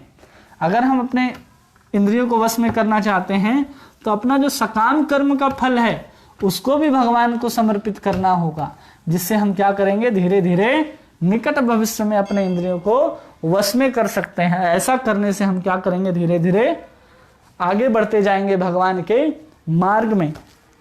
अब भगवान कहते हैं 27 और 28 श्लोक में, श्लोक संख्या 27 श्लोक संख्या 28, स्पर्शान कृत्वा बहिर्बाह्य चक्षुष्वेवांतरे भ्रुवो प्राणापानो समो कृत्वा नासाभ्यंतरचारिणो यतीन्द्रिया मनोर्बुद्धि मुनिर्मोक्ष परायणः विगतेच्छा भय क्रोधा यह सदा मुक्त एवशः।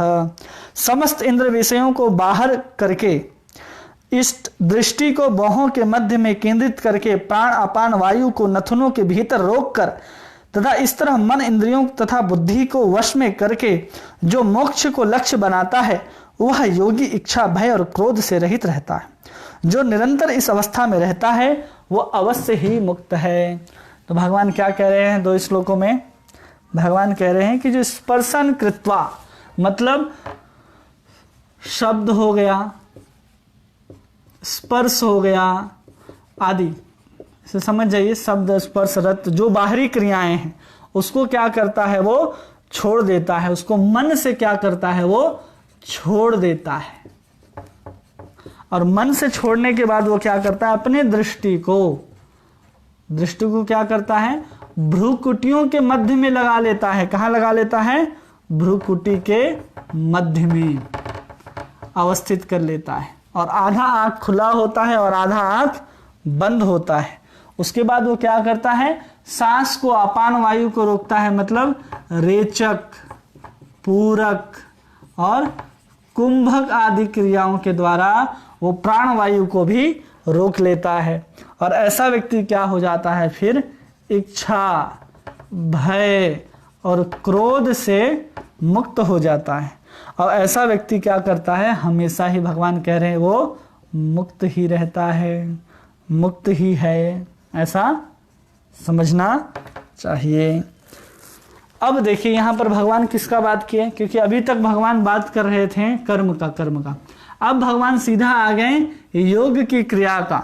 जब यहाँ शब्द स्पर्श आदि कर रहे हैं तो इसको बोलते हैं प्रत्याहार। जब हम बाहरी दृष्टि से अपने विषयों को उनके विषयों पर जाना, अपने इंद्रियों को विषयों के ऊपर जाने से रोकते हैं, इसको प्रत्याहार बोलते हैं। मन के द्वारा हम उसको छोड़ देते हैं और दृष्टि भ्रूकुटी में लगा लेते हैं, जो ध्यान करने का एक माध्यम है। रेचक पूरक और कुंभक प्राणायाम के साधन है, जिसको भगवान यहाँ पर बताते हैं, जो क्या करता है इच्छा भय और क्रोध से हमको रहित कर देता है। और ऐसा व्यक्ति क्या कहा जाता है मुक्त हो जाता है। इसको भगवान यहाँ पर बताते हैं। क्योंकि ऐसा क्यों बता रहे हैं इसको समझिए।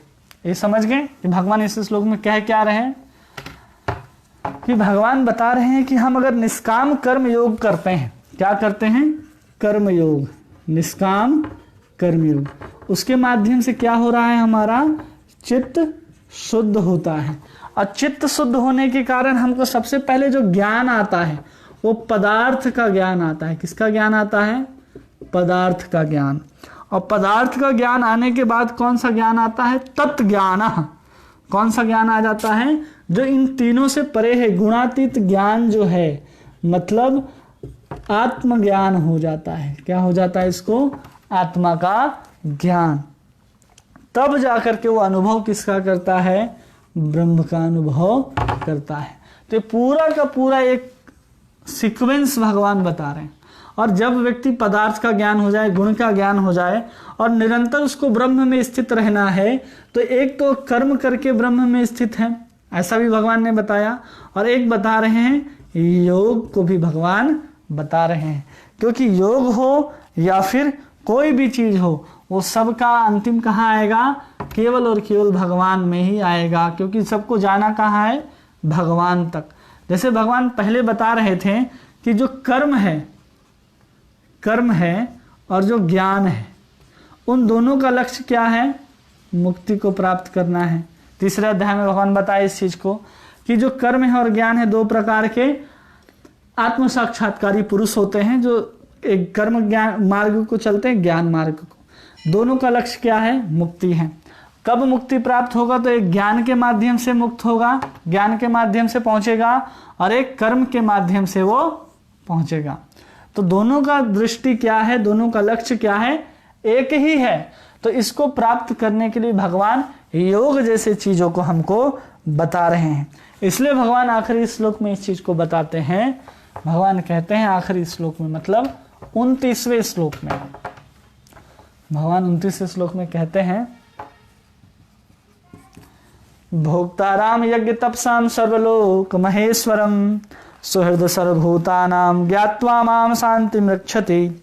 जो मुझे समस्त यज्ञों तथा तपस्याओं का परम भोक्ता, समस्त लोकों तथा देवताओं का परमेश्वर एवं समस्त जीवों का उपकारी एवं हितैषी जानकर मेरे भावनामृत से पूर्ण पुरुष भौतिक दुखों से शांति लाभ करता है। भगवान क्या कह रहे हैं कि वैसा व्यक्ति शांति लाभ करता है।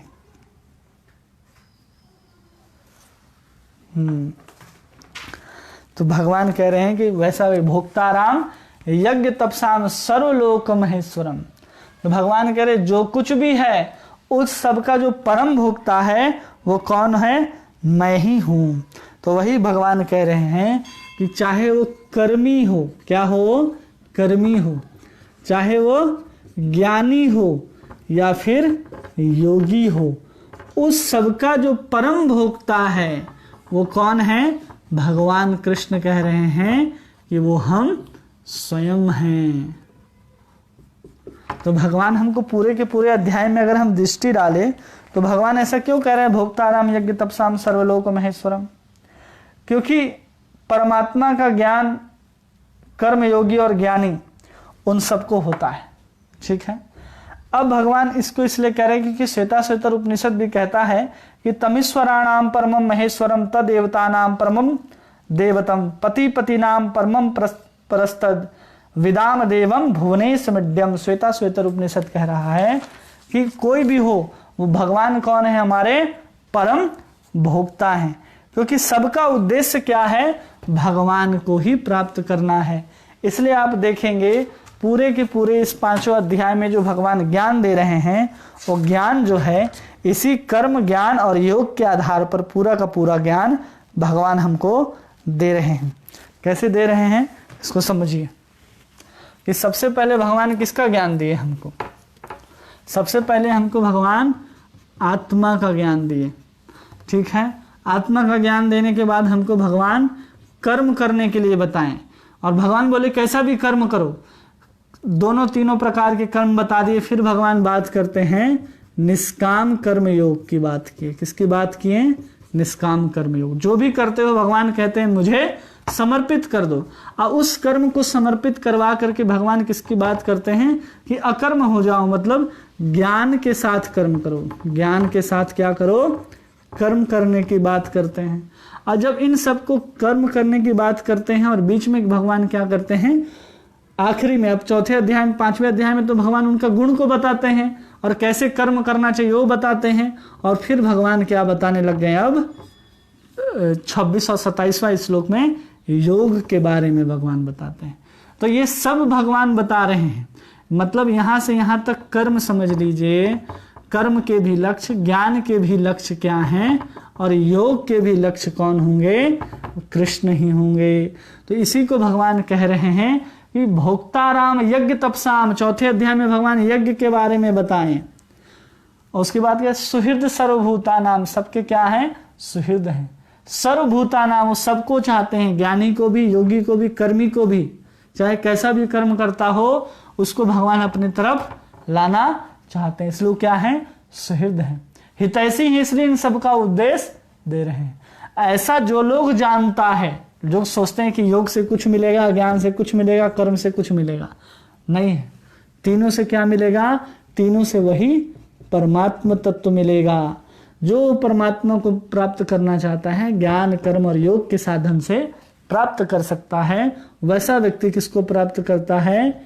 शांति को प्राप्त करता है। यही शांति का सूत्र है, जिसे शांति सूत्र कहते हैं। अब हम बता रहे थे, उसको समझिए कि अब तक भगवान हमको जो बताए ध्यान योग तक, ध्यान योग तो हम लोग 6ठे अध्याय में शुरू करेंगे।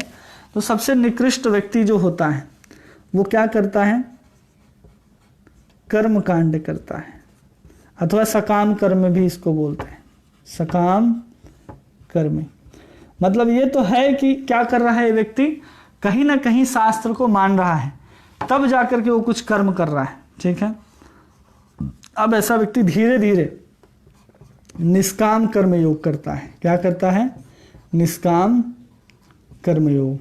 और जैसे जैसे ऊपर बढ़ते जाएगा इसका क्या होगा, इसकी चित्त जो है, इसका जो मन जो है वो शुद्ध होता जाएगा। और जितनी मात्रा में शुद्ध होता जाएगा उतनी ही मात्रा में इसके अंदर ज्ञान की जागृति होगी। किसकी जागृति हो जाएगी? ज्ञान की। और ज्ञान की जागृति होने के बाद इसका यहाँ से निष्काम कर्म भी हमको कहाँ ले जा रहा है? ज्ञान के तरफ। और ज्ञान हमको कहाँ ले जा रहा है? योग के तरफ। ये सब क्या है? योग है। निष्काम कर्म योग है, ज्ञान क्या है? योग है, और ये अष्टांग योग है। ये क्या है? सब योग है। इस सब के माध्यम से यहां से लेकर के यहां तक इस सब को समझेंगे तो भगवान ने अभी तक हमको इन सब के बारे में बताया। और छठे अध्याय में भगवान इस अष्टांग योग के बारे में बताने वाले हैं, जिसको अभी 5वें अध्याय में भगवान ने 27वें और 28वें श्लोक में बताया योग के बारे में। और फिर भगवान बताते हैं कि इन सब का जो भोक्ता है, जो परम लक्ष्य है, वो भगवान क्या कह रहे हैं कि परमात्मा है। उन सबको कौन प्राप्त होता है? मैं ही प्राप्त होता हूं। अब इसको समझिए कि 3 तत्व होते हैं। क्या तत्व होते हैं? 3। एक ब्रह्म होता है, एक परमात्मा होते हैं, परमात्मा, और भगवान। ब्रह्म का तात्पर्य है भगवान का जो अंग कांति है उसको हम ब्रह्म के नाम से जानते हैं। वही भगवान का एक अंश जो है हम सबके हृदय में परमात्मा के रूप में विराजमान है, जो हमारे कर्ता धर्ता है, जो हमारे अनुमति देता है, जो हम सबके कर्मों के साक्षी हैं और अनुमति प्रदान करने वाले हैं, वो परमात्मा है। ठीक है। जब व्यक्ति निष्काम कर्म योग के माध्यम से आत्म साक्षात्कार को प्राप्त होता है, वो जिस लक्ष्य को प्राप्त होगा तो वो किसको प्राप्त होगा? ब्रह्म को और परमात्मा को। क्योंकि इन सब में वो क्या कर रहा है? केवल और केवल भगवान से युक्त हो रहा है। जब हम कर्म के माध्यम से बढ़ते जाएंगे तो हम ब्रह्म या परमात्मा को प्राप्त करेंगे, न कि भगवान को प्राप्त करेंगे, जब हम इस मार्ग से जाते हैं। और इन सब को मिला करके ही अष्टांग योग, निष्काम कर्म योग से लेकर के अष्टांग योग तक, इन सब को मिला करके भी हम कहते हैं बुद्धि योग। ये क्या है? ये सब बुद्धि योग है, या फिर निष्काम कर्म योग से ही उत्पन्न हो रहा है। इसमें क्या होता है कि हम अपने बुद्धि और इंद्रियों के माध्यम से, किसके माध्यम से? अपने बुद्धि। इसमें 2 चीज का योग है, बुद्धि जोड़ समस्त इंद्रियां। समस्त इंद्रियां मतलब इसमें मन भी आ गया। इन सब को लेकर के हम क्या करते हैं? सेवा करना आरंभ करते हैं, कृष्ण की ओर बढ़ने का प्रयास करते हैं। तो जो हमको प्राप्त होगा वो ब्रह्म प्राप्त होने वाले हैं, या फिर ज्ञान मार्ग होने के कारण हमको परमात्मा प्राप्त होने वाले हैं। तो ये ज्ञान योगी हो या फिर ये योगी अष्टांग योगी है, ये दोनों को क्या लक्ष्य होंगे? अगर निराकार का उपासक होगा तो ब्रह्म, साकार की उपासना करके पहुंचेगा तो परमात्मा तत्व की प्राप्ति होगी। अगर वो अष्टांग योगी होगा तो इन सबको मिलाकर के बुद्धि योग भी कहते हैं, या फिर इसको मिलाकर के निष्काम कर्म योग भी कहेंगे। क्यों? क्योंकि इन सब में कर्म लग रहा है। क्या लग रहा है? एक शब्द कर्म। और कर्म किसके द्वारा किया जाता है? तो कर्म के 5 अधिष्ठान थे, जिसमें सबसे महत्वपूर्ण अधिष्ठान हमारा क्या है? शरीर है। इस शरीर से हम क्या करते हैं? किसी कर्म को संपादित करते हैं। अब इस शरीर से हम इस सब क्रियाओं को संपादित कर रहे हैं, इसलिए इन सब क्रियाओं को मिला करके क्या कहा जाएगा? कर्म ही कहा जाएगा। इसलिए भगवान पूरे के पूरे 5 अध्याय तक कर्म कर्म कर्म बताते हैं, और सिर्फ एक अध्याय में जब अष्टांग योग की भी क्रिया करेंगे हम बैठ करके, तो उसमें क्या महत्वपूर्ण है? शरीर, शरीर से संबंधित प्राण, शरीर से संबंधित बहुत महत्वपूर्ण चीज क्या? मन।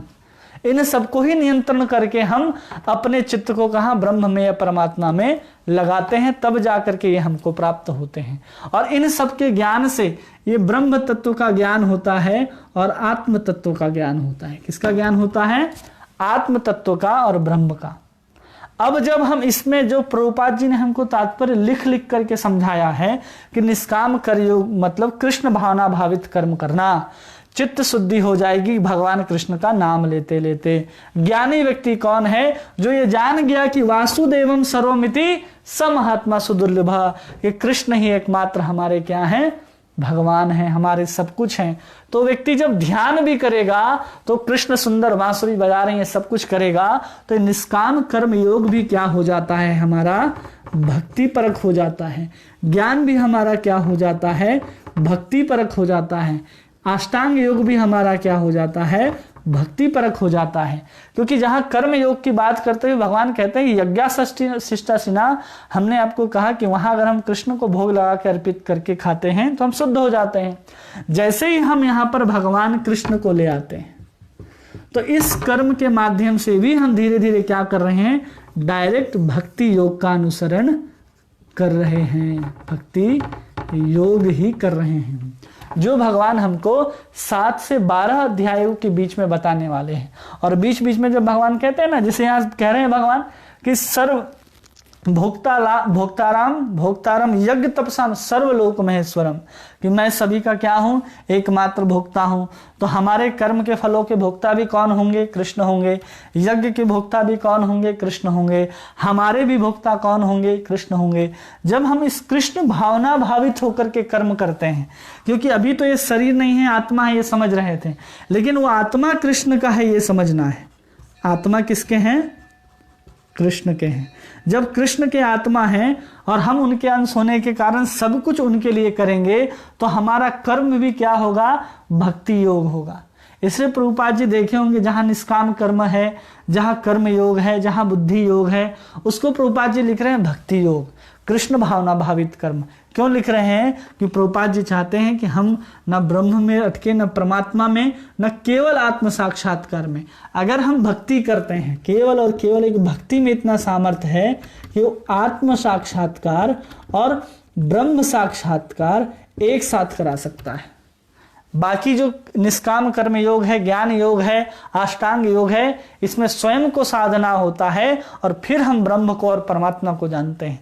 लेकिन जब हम भक्ति मार्ग का आश्रय लेते हैं तो हम एक ही साथ आत्म साक्षात्कार को भी प्राप्त हो जाते हैं और उसी समय हम भगवत साक्षात्कार भी कर लेते हैं। मतलब भक्ति दोनों चीज को एक साथ करती है। भक्ति में हम जितने मात्रा में शुद्ध होते हैं, किस मार्ग में? भक्ति मार्ग में, उतनी मात्रा में हम भगवान का भी साक्षात्कार कर लेते हैं, भगवान का भी हम अनुभव करते जाते हैं। इसलिए हम इसको बताएं क्योंकि भगवत गीता का जो मर्म था, जो कर्म योगी की बात करते हैं, कर्म कर्म कर्म, उनके लिए मार्ग है, और जो भक्ति योगी हैं उनको प्रभुपाद जी ने लिया जो तात्पर्य, उस अनुसार हमको क्या करना है? सब कुछ कृष्ण कृष्ण कृष्णमय ही करना है। हम ध्यान भी निराकार ब्रह्म का नहीं लगाएंगे, हमको लगाना है तो ध्यान हम किसका लगाएंगे? भगवान का लगाएंगे। क्योंकि आप अष्टांग योग जब हम लोग पढ़ेंगे तो देखेंगे कि 33वें श्लोक में भगवान कहते हैं कि वो मेरे में रमण करता है। भगवान स्वयं कहेंगे कि जो मेरे में रमण करता है वो सबसे श्रेष्ठ योगी है। और भगवान अर्जुन को कहेंगे कि तुम योगी बनो, योगी। अब योगी भगवान यहाँ पर कर्म योगी की बात करते हैं, ज्ञान योगी की बात करते हैं, अष्टांग योगी की बात करते हैं। जब भगवान अंतिम में निर्णय देंगे कि सबसे श्रेष्ठ योगी कौन है, तब हमें समझ में आएगा कि एक भक्त है जो है वो सबसे श्रेष्ठ योगी है। क्योंकि वही भगवान की निरंतर क्या करता है? सेवा करता है। ना हमको ब्रह्म में तल्लीन होना है, ना परमात्मा को जानना है, हमको इन सबसे आगे जाना है और भगवान कृष्ण का साक्षात्कार करना है। हमें गोलोक की प्राप्ति करनी है, जहां राधा और कृष्ण युगल विहार करते हुए, गले में गलवैयां देते हुए, बांसुरी बजाते हुए जहां पर हमारे गोलोक बिहारी गमन करते हैं, हमें भी वहां जाना है। इसलिए हम इस मार्ग के अग्रसर हों। अगर हम इस मार्ग को देखें तो ये मार्ग कैसा है? ये जो मार्ग है वो एक एक करके हमको वहां तक ले जा रहा है ना, कि एक सकाम कर्मी सबसे पहले आया। अब सकाम कर्मी जो आया वो एक सीढ़ी चढ़ा, उसके बाद व्यक्ति का क्या आएगा? निष्काम कर्म की एक सीढ़ी आ जाएगी। अब उसके बाद उसकी क्या आएगी? शुद्धि का स्टेज आएगा, और फिर उसको क्या प्राप्त होगा? ज्ञान। अब ज्ञान के बाद वो कब योग करेगा? अष्टांग योग। तब जाकर के वो क्या कर सकता है? भक्ति के स्टेज पे आएगा। भक्ति, एक तो योग के माध्यम से वो भजन कर ले, जैसे कि एक किताब है प्रेम प्रदीप, भक्ति विनोद ठाकुर ने लिखा है, तो उसमें अष्टांग योग के माध्यम से जो भक्ति के स्तर पर पहुंचते हैं उसका वर्णन है, और एक ज्ञान के माध्यम से अभी हम लोग यहाँ पर पहुंचते हैं कि हमको ज्ञान हो गया कि कृष्ण ही भगवान है। तो कैसा हो गया, एक एक स्तर हो गया कि लोग सकाम कर्म भी आजकल नहीं करना चाहते, लोग वेदों को पकड़ना नहीं चाहते, लोग वेदों को छोड़ करके मनमाना आचरण कर रहे हैं। उनका क्या गति होगा, उनको यहाँ तक ला करके हमको क्या करना है, वेद क्या करता है कि हमको फल का लालच देता है कि ऐसा करो स्वर्ग प्राप्त हो जाएगा, ऐसा करो ये वस्तु प्राप्त हो जाएगा। चाहे ज्योतिष हो, ज्योतिष में हम पढ़ते हैं ना कि ये मणि लगा लो, ये लगा लो, सब क्या है, व्यक्ति को अपने तरफ वेद खींचने का एक तरीका निकाल रखा है कि लोग मेरे पास आए। एक एडवर्टीजमेंट है वेदों के पास कि ये लालच दिया जा रहा है, तुम कहाँ आओगे, मेरे पास। तो उसे धीरे धीरे वो क्या करते हैं, सकाम कर्म में हमको लगाते हैं, फिर हम धीरे धीरे निष्काम कर्म में जाते हैं। तो एक सीढ़ी है, एक क्या है, एक सीढ़ी के माध्यम से हम पहुंचते हैं। लेकिन हम जैसे ही किसी शुद्ध भक्त के संग में आ जाते हैं, किसके संग में आ जाते हैं, भक्ति के संग में। कोई भक्त मिल जाता है और भक्त का संग प्राप्त हो जाता है, और उसका संग प्राप्त होने से हम सकाम कर्मी हों या वेद को ना भी मानने वाले हों, हम सीधा क्या कर सकते हैं, भक्ति को चुन करके हम सीधा क्या कर सकते हैं, भक्ति को ग्रहण कर सकते हैं, जो कैसा है, एक लिफ्ट के समान है सीधा। और ये क्या है, एक स्टेयर है जिससे हम क्या कर रहे हैं, सीढ़ी से एक एक करके आगे जाएंगे। तो प्रभुपाद जी ने जितने भी तात्पर्य भी हमको कर्मयोग में लिख करके दिए, वो सब क्या है, भक्ति वाले। सीधा इसको पकड़ो और कहाँ पहुंचो, भक्ति में। ये बीच का चक्कर ही नहीं, निष्काम कर्मयोग, शुद्धि, ज्ञान, फिर अष्टांग योग, क्या करना है हमको, सीधा भक्ति। क्योंकि भक्ति क्या है, सरल भी है, सुलभ भी है, और हमको आसानी से करने के लिए भी होता है, और हम आसानी से कर सकते हैं। अब निष्काम कर्मयोग, सकाम कर्मयोग, ये तो ज्ञान योग हम लोगों ने देखा। ज्ञान की चर्चा भगवान आगे 13 अध्याय से लेकर के 18 अध्याय तक करेंगे, उसको भी हम लोग समझने का प्रयास करेंगे। तो अभी हम ये बता रहे हैं कि भगवान क्या कर रहे हैं हमारे साथ, प्रभुपाद जी ये सीधा अपना संग दे करके अपने तात्पर्य के माध्यम से हमको भजन में लगा करके कहाँ ले जा रहे हैं, वो नाम के द्वारा भगवान के पास, सीधा भक्ति योग में। और ऐसे अगर हम पहुंचेंगे, एक एक चीज को पालन करेंगे, वेदों के दिए हुए कर्म को, फिर हमने वेदों के बारे में बताया कि वेद के पक्ष क्या हैं, वेद हमको क्या बताना चाहता है, कैसे कृष्ण ही को देना चाहता है वेद, लेकिन वो कैसे देता है वो भगवान बताया, एक एक चीज बताया गया आपको पहले, फिर उसकी शुद्धि, फिर ज्ञान, फिर वो प्राप्त करेगा भगवान को। तो एक सीढ़ी और एक लिफ्ट है। तो प्रभुपाद जी का तात्पर्य जो है वो सीधा क्या है, लिफ्ट के माध्यम से पहुंचता है। लेकिन हम गीता का जब विस्तार से अध्ययन कर ही रहे हैं, तो हम इस गीता में क्या देख रहे हैं कि भगवान ने एक एक सीढ़ी बताया है कि हम कैसे धीरे धीरे ऊपर जा सकते हैं, और इसको करने से क्या होगा, ऐसा करने से कैसी स्थिति होती है उस मनुष्य की, यहाँ क्या होगा, यहाँ क्या होगा। भगवान ने उसके जो करने के बाद जो लक्षण आएंगे, उस लक्षण को भी भगवान ने बताया है। और अर्जुन ने यह भी पूछा है कि हम कंफ्यूज ना हो जाएं कि ये क्या है, ये क्या है। उस कंफ्यूजन को दूर करने के लिए अर्जुन बीच बीच में हमारे लिए प्रश्न भी पूछते हैं। तो ऐसे हम लोगों ने पूरा का पूरा 5वां अध्याय अध्ययन किया। कल हम लोग अष्टांग योग पढ़ेंगे, जिसको हम लोग गीता के अंदर ध्यान योग के नाम से जानते हैं, जिसमें हमको ध्यान लगाने के लिए भगवान बताएंगे कि कैसे ध्यान लगाया जाता है, और अर्जुन कैसे उसमें प्रश्न पूछते हैं कि मन को कैसे नियंत्रित किया जाए, ये कैसे इतना कठिन कार्य इस कलयुग में भी संभव है। इस सब को भगवान बताते हुए हमको कल 6ठे अध्याय में योग साधन सिखाएंगे। कल हम लोग क्या सीखने वाले हैं, योग, ध्यान योग। अब तक हम लोग क्या सीखें, हम लोग अब तक सीखें कर्म योग, सांख्य योग, ज्ञान योग, ये सब हम लोग अभी सीख लिए। अब हम लोग सीखेंगे ध्यान योग, और फिर 7वें अध्याय से भक्ति योग का आरंभ होगा। जहां से भगवान अपना ज्ञान देंगे वहीं से समझिए भक्ति योग का आरंभ होता है, क्योंकि 4th अध्याय में भी भगवान ने अपना ज्ञान दे दिया, क्योंकि भगवान ने कह दिया कि जन्म कर्म को जो जान लिया वो जन्म मृत्यु से बाहर। तो भगवान हर अध्याय में हमको क्या कर रहे हैं, ज्ञान दे रहे हैं।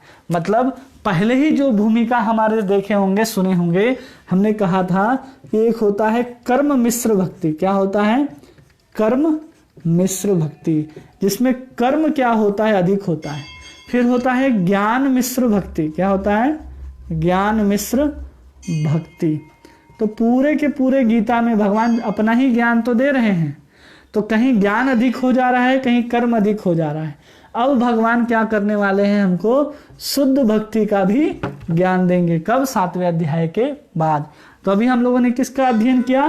कर्म मिश्र भक्ति का अध्ययन किया। किसका अध्ययन किया हम लोगों ने? कुल मिलाकर के इसको क्या कहते हैं? कर्म मिश्र भक्ति और ज्ञान मिश्र भक्ति। जिसमें ज्ञान अधिक हो गया तो ज्ञान मिश्र, और कर्म अधिक हो गया तो कर्म मिश्र भक्ति होता है। तो इन सबको हम भगवान ने अब तक इस 5 अध्याय में सार के रूप में हम लोगों ने सीखा है और समझा है। सबका अगर कोई प्रश्न उठते हो तो सबसे निवेदन है कि आप निसंकोच मैसेज और कॉल करके हमसे पूछ सकते हैं। और जो प्रश्नावली 1 से लेकर के 5 तक आपको प्राप्त हुए हैं, जिसमें अध्याय 4 तक आपको जो प्रश्न है वो शायद प्राप्त हो गए हैं, तो उनकी जितना जल्दी हो सके अगर उत्तर आप समय से अगर लिख करके भेजेंगे, जमा करेंगे, तो सबको सुविधा होगा और सबको नए नए प्रश्न आगे मिलते जाएंगे। तो कल आप लोगों को फिर से हम 5वां अध्याय का अगर प्रश्न उत्तर तैयार होता है तो देंगे, नहीं तो शनिवार को आपके प्रश्न पत्र मिल जाएंगे। और जिन्होंने अभी तक सबमिट कर दिया है उनको उनके ईमेल आईडी पर जो समय दिखा होता है ना, जमा करने की अंतिम तिथि 15 तारीख या 22 तारीख, उसके अगले दिन आपको आपके ईमेल पर आपके जो प्रश्न के जो उत्तर हैं और उसके जो कितने मार्क्स आए हैं वो आपको वहां पर प्राप्त हो जाते हैं। अगर अभी भी किसी को कोई ज्वाइन करना चाहता है इस कोर्स को तो ज्वाइन कर सकता है। आप उसको व्हाट्सएप कर सकते हैं और कह सकते हैं कि इस नंबर को सेव करो, तो उसको हमारे तरफ से नोटिफिकेशन मिलता रहेगा। और जिस किसी को भी हमारे लिए अगर लगता है कि हाँ कुछ देना चाहिए तो निसंकोच दे सकते हैं, क्योंकि हमारा गुरुकुल चलता ही है जिसमें सैकड़ों बच्चे पढ़ते हैं। तो आप उनके लिए भी कुछ देना चाहते हैं तो आराम से हमको दे सकते हैं, कांटेक्ट कर सकते हैं। आप सभी का बहुत बहुत धन्यवाद। हरे कृष्णा।